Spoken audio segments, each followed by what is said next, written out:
ಕರೆದ್ರಂತೆ ಒಬ್ಬನ್ನ. Low Ramu ಬಾರೋ ಇಲ್ಲಿ ಹೇಳಿ ಸರ್.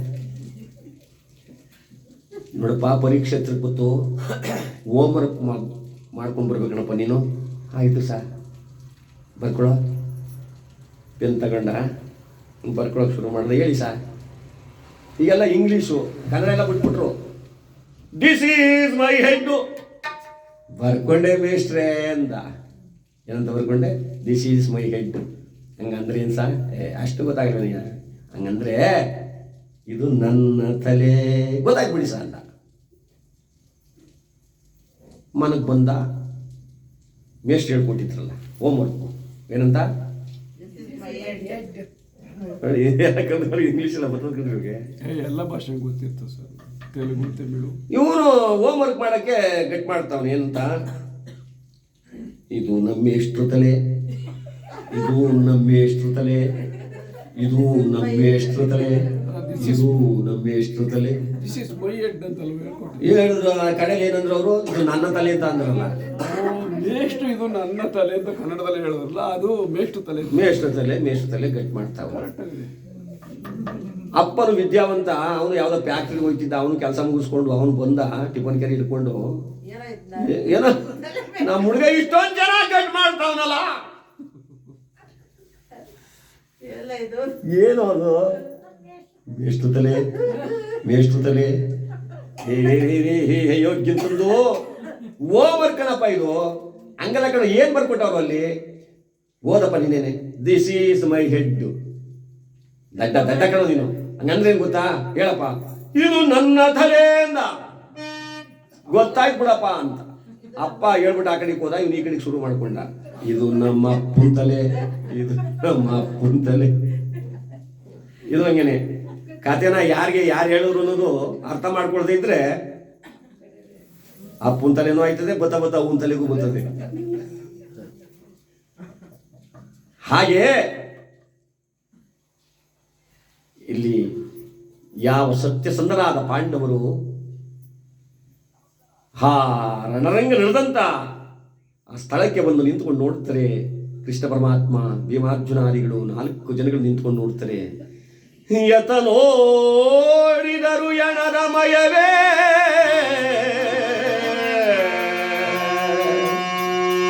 ಕೃಷ್ಣ ಯತ ನೋಡಿದರು ಎಣದ ರಾಶಿಯೇ, ವಾಸುದೇವ ನೋಡಲಾರೆನು ಜನಾರ್ದನ.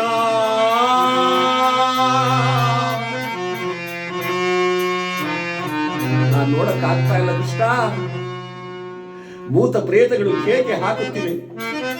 ರಕ್ತ ಎಪ್ಪುಗಟ್ಟಿ ನಿಂತಿದೆ. ಎಣದ ರಾಶಿಗಳು ಬೆಟ್ಟಲೋಪಾದಿಯಾಗಿ ಬಿದ್ದಿವೆ. ಎಂಬುರಾಯ ಎಣವನ್ನು ಮೆಟ್ಟುತ್ತಾ ಆ ರಕ್ತದ ಮಡುವಿನಲ್ಲಿ ಇಳಿಯುತ್ತಾ ಆ ಮುಂದೆ ಮುಂದೆ ಹೋಗ್ತಾ ಇದ್ದಾರೆ. ಅಲ್ಲೊಂದು ದೊಡ್ಡದಾದ ಎಣದ ರಾಶಿ. ಆ ಎಣದ ರಾಶಿ ಮಧ್ಯದಲ್ಲಿ ಒಬ್ಬ ಸೈನಿಕ ಸಿಕ್ಕಾಕೊಂಬಿಟ್ಟಿದ್ದಾನೆ. ಈ ತಲೆಬಣ್ಣ ಹೊಡೆದೋಗ್ಬಿಟ್ಟಿದೆ ಅವನಿಗೆ. ಮೆದುಳು ಈಚೆ ಕಳ್ಕೊಬಿಟ್ಟದೆ. ಆ ಪ್ರಾಣ ಮಾತ್ರ ಹೋಗಿಲ್ಲ. ನರಳುತ್ತಾ ಇದ್ದ. ಏನಂತ? ನೀರು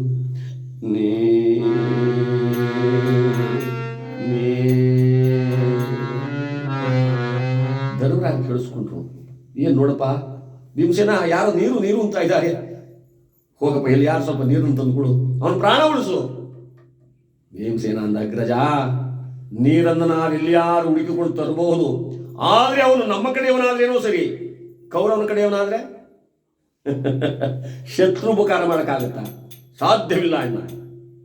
ಧರ್ಮರಾಜ ಚಿಪ್ಪಾಗಿ, ಮನುಷ್ಯ ಪ್ರಪಂಚವನ್ನು ಬಿಟ್ಟು ಹೋಗುವ ಶತ್ರುಗಳು ಯಾರು, ಮಿತ್ರರು ಯಾರು? ಎಲ್ಲರೂ ಕೂಡ ಒಂದಲ್ಲ ಒಂದು ದಿನ ಬಿಟ್ಟು ಹೋಗಲೇಬೇಕು. ವೈರತ್ವವನ್ನು ನಾವು ಹೊತ್ಕೊಂಡು ಹೋಗ್ಬಾರ್ದಪ್ಪ. ಮೂರ್ಖನಿಗೆ ಬುದ್ಧಿ ಹೇಳಿದ್ರೆ ಗೋರ್ಕಲ್ ಮೇಲೆ ಮಳೆ ಕರೆದಂತಾಯಿತು. ನೀನು ಎಷ್ಟು ಹೇಳೋದು ಏನು ಪ್ರಯೋಜನವಿಲ್ಲಪ್ಪ. ಹೇಳ್ತೀನಿ ಕೇಳು. ಸಲಹಿದೊಡೆಯನ ದುರ್ಭಿಕ್ಷದಲ್ಲಿ ಸಲಹಿದವನ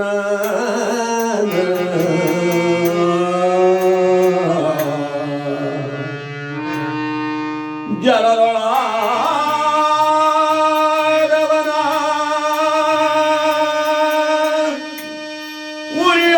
ಪರಿಗರಿಸಿದವನ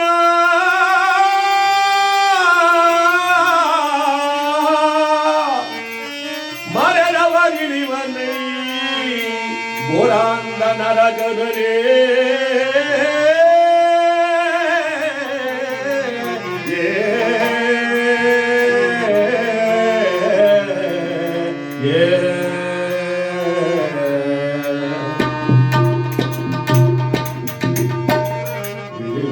ಘೋರಾಂಧ ನರಕದಲೇ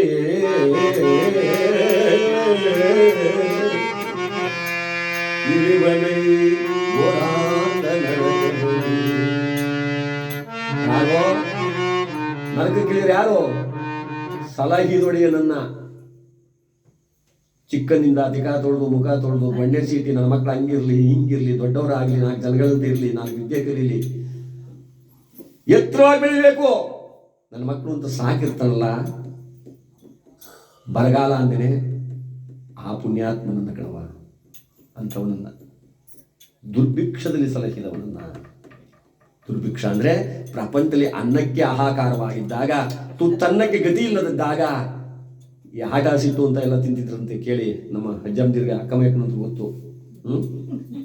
ನಮ್ಮ ಅಕ್ಕಮ್ಮ ಬರಗಾಲ ದನಗಳಿಗೆಲ್ಲ ಬೀದಿಲಿ ಈ ರೋಡ್ನಲ್ಲಿ ಇರ್ತಕ್ಕಂಥ ಗೆಡ್ಡೆನ ಕಿತ್ಕೊಂಡ್ಬಂದು ದನ ಪ್ರಾಣ ಉಳಿಸ್ತಂತ ಕಾಲ ಇತ್ತು. ಎಲೆಕ್ಷನ್ ನಿಲ್ಲೋರು ಅದಕ್ಕೆ ನಿಮ್ಮ ಹೆಸರು ಹೇಳ್ತಾವ್ರೆ.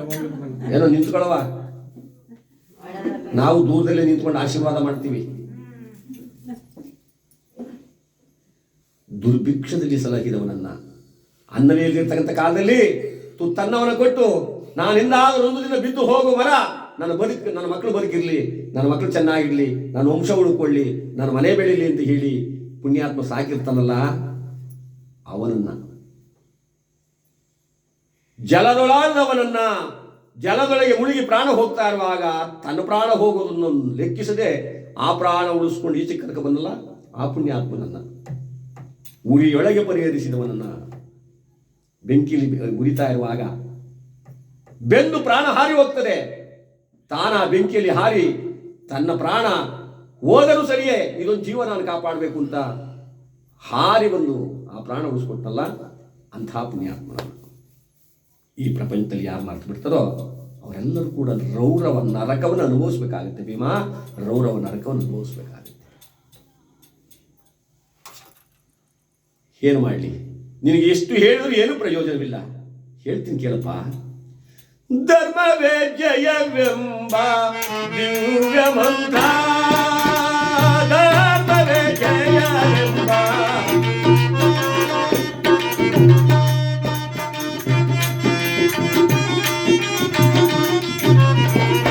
ಧರ್ಮವೇ ಜಯವೆಂಬ ದಿವ್ಯ ಮಂತ್ರ, ಧರ್ಮವನ್ನರಿತು ಮಾಡಲು ಬೇಕೋ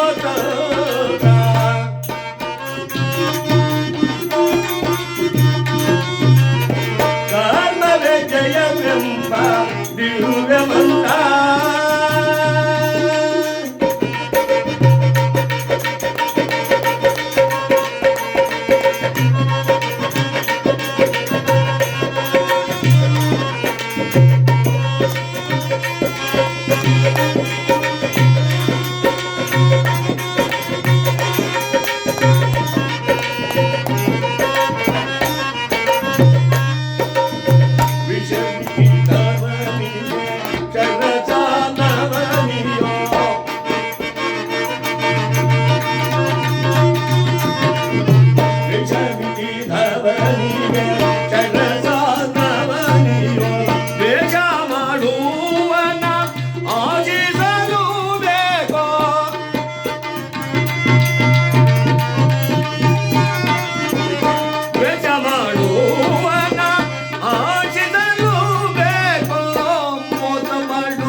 ವಿಷವಿಕ್ಕಿದವರಿಗೆ ಶರಸಾನಮನಿ. ಯಾರನ್ನು ವಿಷ ಹಾಕಬೇಕು ಅಂತಾರೋ ಒಂದೇ ಹೇಗೆ ಹೊಡೆದು ಮಲಗಿಸ್ಬಿಡ್ತೀನಿ ನೋಡಿ. ಈಗ ಒಬ್ಬೊಬ್ಬೇ ಬರ್ತಾರೆ ಬಸ್ ಹಿಡಿದು ಅಂತ ಯಾರು ಕಾಯ್ಕೊಂಡಿರ್ತಾರೋ, ಯಾರು ಪ್ರಾಣ ತೆಗಿಬೇಕು ಅಂತಾರೋ ಅಂಥವ್ರನ್ನ ಪ್ರೀತಿಸ್ಬೇಕಂತ ನಾವು. ವಿಷವಿಕ್ಕಿದವನಿಗೆ ಶರಸಾನಮನಿ, ಮೋಸ ಮಾಡುವನ ಹೆಸರ ಮಗನಿಗಿಡಬೇಕು, ದ್ವೇಷಿಸುವವನ ಆಶಿಸಬೇಕು. ಹೇಳಿ ಪ್ರಯೋಜನವಿಲ್ಲ, ಹೋಗ್ಲಿ ಬಿಡು. ಅರ್ಜುನ ಏನಲ್ಲ ಸಾಯಲಾರ ಸಂಕಟ ಪಡ್ತಿರೋ ಸೈನಿಕರಿಗೆ ನೀನಾರು ಸ್ವಲ್ಪ ನೀರನ್ನು ತಗೊಂಡು ಬಾರಯ್ಯ, ಪ್ರಾಣ ಉಳಿಸೋಣ, ಒಂದು ಜೀವ ಕಾಪಾಡೋಣ ಬಾರಯ್ಯ. ಭಕ್ತನಿಗೆ ಬಾಣವನ್ನು ಹೇಳಿದಂಥ ಪಾರ್ಥ ವರ್ಣಮಂತ್ರವನ್ನು ಅಭಿವಂದಿಸಿ ಧಮ್ಮನೆ ಹೇಳಿಬಿಟ್ಟ. ಎಲ್ಲ ಬೊಗನ ಮೇಲೆ ಬಂತು. ಬೊಗಸೆಯಲ್ಲಿ ನೀರನ್ನು ತಂದು ಆ ಧರ್ಮರಾಜ ಕೈ ಕೊಡ್ತಾನೆ, ಜಲಪಾನ ಮಾಡಿಸ್ತಾನೆ. ಬೊಗಸೆ ತುಂಬ ನೀರನ್ನು ತುಂಬಿಕೊಂಡಂತ ಧರ್ಮರಾಜನ ಹತ್ತಿರಕ್ಕೆ ಬಂದು, ಅಯ್ಯ ಬಾಯ್ತಾರೆ ನೀನು ಪ್ರಾಣ ಉಳಿಸ್ಕೊಳ್ಳೋ. ಮೆಲ್ಲನಿಗೆ ಕಣ್ಣಲ್ಲಿ ಸಿಗೋದ, ಯಾರು ನೀನು? ನಾನಪ್ಪ ಧರ್ಮರಾಯ. ಛೇ ಪಾಪಿ! ಹಿಂದೆ ನಿಂತಿದ್ದ ಭೀಮಸೇನ ಅಂದ, ಅಣ್ಣ ಆಯ್ತೇನೋ ನಿಮ್ಮ ಮುಖಕ್ಕೆ ಮಂಗಳಾರತಿ. ಯಾರಿಗೆ ಉಪಕಾರ ಮಾಡಿ ಶತ್ರು ಉಪಕಾರ ಮಾಡಬಾರ್ದು ನಾನು ಹೇಳಿದೆ. ನನ್ನ ಮಾತು ಕೇಳ್ದ, ಜಲಪಾನ ಮಾಡ್ತೀನಿ ಅಂತ ಹೋಗಿದ್ದೆ. ಧರ್ಮರಾಯ ಕೈ ಮುಗಿತಾರೆ, ಬೇಸರ ಪಟ್ಟುಕೊಳ್ಳಿಲ್ಲ, ಮನಸ್ಸನ್ನು ನೀನು ನೊಂದುಕೊಳ್ಳಿಲ್ಲ. ನಿನ್ನನ್ನು ಬೈದರೂ ಚಿಂತೆ ಇಲ್ಲಯ್ಯ, ಜಲಪಾನ ಮಾಡು, ಪ್ರಾಣ ಉಳಿಸ್ಕೊಳ್ಳಯ್ಯ. ಆ ಸೈನಿಕ ದುಃಖದಿಂದ ಹೇಳಿದ, ಸತ್ಯಸಂಧನಾದ ಧರ್ಮನಂದನ, ನಾನು ಬೈದದ್ದು ನಿನ್ನನ್ನಲ್ಲಪ್ಪ, ಪಾಪಿ ಆದ ಕೌರವರನ್ನ. ಬೇಡವೆಂದರೂ ಯುದ್ಧ, ನಾವೆಲ್ಲ ಕೈ ಮುಗಿದು ಕೇಳಿಕೊಂಡು ನಮ್ಮನ್ನ ರಣರಂಗ ಕೆಳತಂದ, ಬಲಿ ಕೊಟ್ಟ, ನಮ್ಮ ಹೆಂಡತಿ ಮಕ್ಕಳನ್ನು ಬೀದಿ ಪಾಲು ಮಾಡಿ ತಪ್ಪಲೆ ಮಾಡ್ದ. ನಾನು ಬೈದದ್ದು ಅವನನ್ನ. ನೀನು ನನ್ನನ್ನೇ ಬೈದ್ರೆ ನಿನ್ನ ಚಿಂತೆ ಇಲ್ಲಪ್ಪ, ಜಲಪಾನ ಮಾಡಿಲ್ಲ. ಇಲ್ಲ ಸ್ವಾಮಿ, ನಿನ್ನ ಕೈ ನೀರು ಕುಡಿಯಲ್ಲ. ಒಂದು ಕಡೆ ಒಳ್ಳೆಯವನು ಅಂತ ಹೇಳ್ತಾನೆ, ಒಂದು ಕಡೆ ನೀರು ಕುಡಿಯಲ್ಲ ಅಂತಾನೆ. ಯಾಕಪ್ಪ? ನೀನು ನನ್ನ ಎದುರಾಳಿ, ನಾನು ಕೌರವನ ಕಡೆ ಸೈನಿಕ. ಸತ್ತರು ಸಾಯುವೆನು ಅವನ ಹೆಸರಿನಲ್ಲಿ, ಸತ್ತು ನಾನು ಅವನ ಹೆಸರು ಮೇಲೆ ಸಾಯ್ತೀನಿ. ಬದುಕಿದ್ದರು ಬದುಕುವೆನು ಅವನ ಹೆಸರಿನಲ್ಲಿ.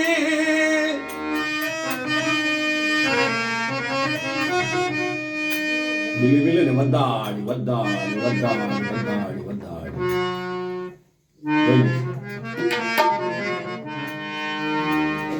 ಹೋಯ್ನಿ